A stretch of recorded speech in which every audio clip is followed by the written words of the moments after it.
Hey there YouTube, here to learn 442. The video for you today about Gen 2 Glock 17s, the differences between the early model Gen 2 and the late model Gen 2 Glock 17s. Now what you can see in front of you now is two Glock 17s. On the left side here we have disassembled Glock 17 manufactured in 1986. On the right side here, you have a Gen 2 Glock 17 manufactured in 1997. Both are completely bone stock, with the exception of the 97 has Trijicon night sights, which, even though they don't glow real nice in the daytime, they glow faintly at night. It's a much better sight picture, whether it's daytime or nighttime, than it is with the stock Glock sights, which everybody seems to hate. I know I sure do. I'm far less accurate with them than I am with the 3-dot system like I have with the Trijicon night sights. Now, these are Gen 2 Glocks, and to prove that to you, we'll take a look here. There's no finger grooves. There's no accessory rail. That's a piece of black electrical tape covering up a serial number. Same here. No finger grooves. No accessory rail. Yet again, piece of black tape. Now, if you look at these bodies, the first thing that you'll notice, difference-wise, is that the older version has much shorter supports for the slide in the rear than the newer version does. You can see that there pretty easily. It's about double the length on the newer version, on the 97. Now, that being said, there was a voluntary upgrade for the early models that happened after Glock failed a test by the FBI for their new service pistol. They were looking to replace their service pistols, and Glock had an issue when it had a round in the chamber and did the frisbee test, which is where they take the gun and throw it like a frisbee, and it was not drop safe in certain conditions with a round in the chamber.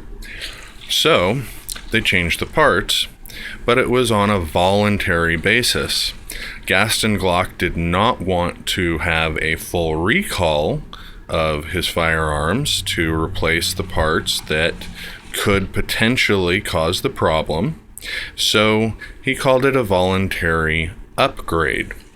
Now, that being said, if you send your old Glock in and it's got the old black parts, like this black trigger bar as opposed to this gray trigger bar that has the black firing pin and spring versus the gray and silver firing pin and spring,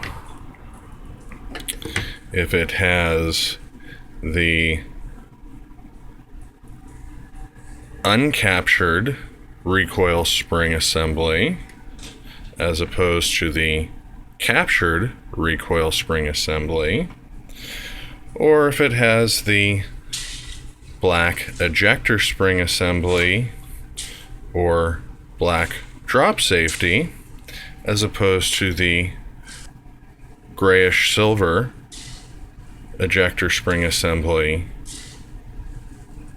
and drop safety, what will happen when you send it in is they will replace all these parts with these parts.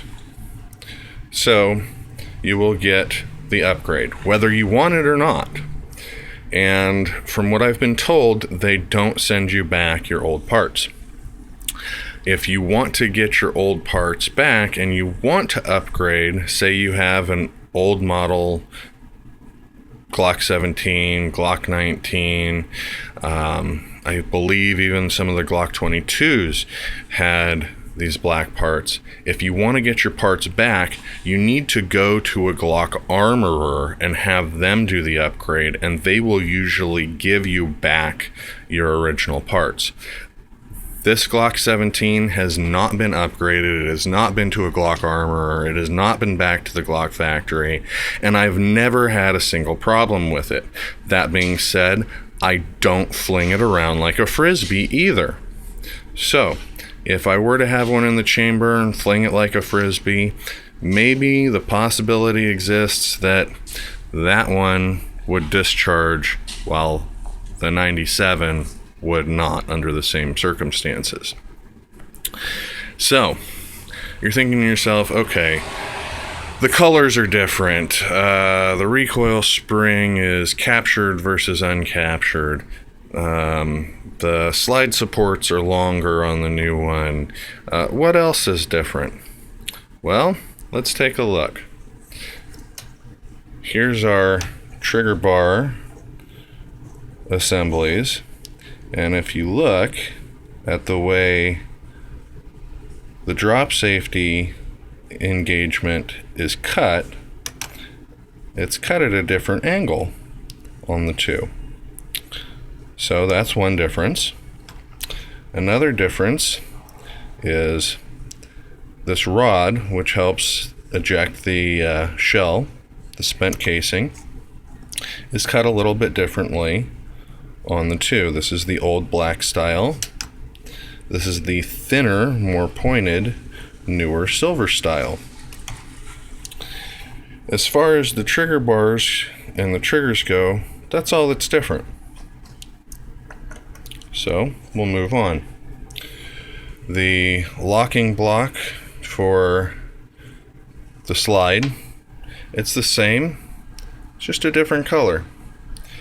And with the different color, it's got a different finish. The old black one, it's smooth, but you can feel a little bit of rough texture to it. The newer silver one, very, very slick. It is very easy to rub your fingers across, and nothing would stick to it as far as I can tell. The slide stop lever, as far as I can tell, is exactly the same, with the possible change of a slight angle on the part where your thumb rests. It seems to me that it sticks out a little further on a little different angle than the old style, which means when I'm using this one, the 86, it's a little harder to get a good grasp with my thumb on those ridges than it is over here on the 97 because it's bent out a little further. Pin wise, the pins are the same in both of these. These are a 2-hole Glock body, as you can see, 1, 2. This does not have the later 3rd gen upper hole, which seems to have been a feature that was added due to the 40 Smith & Wesson's recoil being much stronger than that of the 9mm Luger. And really all it is there's another hole that's drilled through the locking block, and it just more securely holds the locking block into the frame. We talked about this here, the recoil spring. The old style, you can take the guide rod out of it without breaking or even attempting to remove the little end cap. As far as I can tell, all they did, if you can see that hole there, all they did when they went to the new version that's a captured spring is they put the rod through, compressed the spring, and then added a little end cap that goes in that hole and holds the spring in place. See if I can get this run back in here. So, uh-oh. That's all right. I'll stand those back up in a minute. So as you can see here, this one, no hole in the end. It's really hard to pull it down there, but you can see there, it's just an extra little piece that's added on. And if I were using two hands, I can actually twist it and it moves. So I think it's just a piece that they added into the end of it. Now we're going to get into some subtle differences that people don't really notice so much unless they look really closely. The barrels are the same, except that this is a German-proofed barrel. This is a US-proofed barrel. Other than that, they're the same. The lugs on the bottom seem to be exactly the same in dimension and in how they work. There doesn't seem to be any change to the rifling, any change to the blocking, anything like that. However, we move over here, we're going to look at the firing pin. Now, you can see the little notch there in the firing pin. That's where the drop safety sits. This is the drop safety from the early model. And you can see a little bit of a wear band right there at the end. With that wear band, that's where it's touching on that cutout for the firing pin. If we can get this to focus again, that would be great. You can see that cutout there, and that's where that drop safety rests. It's right on that cutout. Now, with the later model, it's a double cutout. It's got this deep cutout here. It'll focus up. It's a little better. It's got the deep cutout and it's stepped up, and there's another cutout a little higher. Well, with the newer version of the drop safety, you can see here that it's a thicker diameter up top, and it cuts in and steps down in diameter as we come down here. So that allows it to catch on both of those cutouts in the firing pin. Just going to go ahead and lay those frames down anyway. Another difference we're going to see, I'll put them together here and it will be much more noticeable, is the angle of the extractor. Now, you can see this angled cut on the later model extractor, whereas it's a straight cut on the early model extractor. The reason for this comes down to the slides. So we're going to take a little closer look at the slides here now. So remember, my stock sights are on the 86, the old version, and my Trijicon night sights are on the newer version. Now, immediately from this angle, what do you notice? You notice this is a 90-degree cut, whereas this is an angled cut. All right, well, that extractor needs the angled cut to go along with the cut in the slide. Whereas on this slide, it's straight, so the extractor is straight. It's a 90-degree angle. At first, I thought that this slight radius here, or slight cut here, was a little bit different in angle.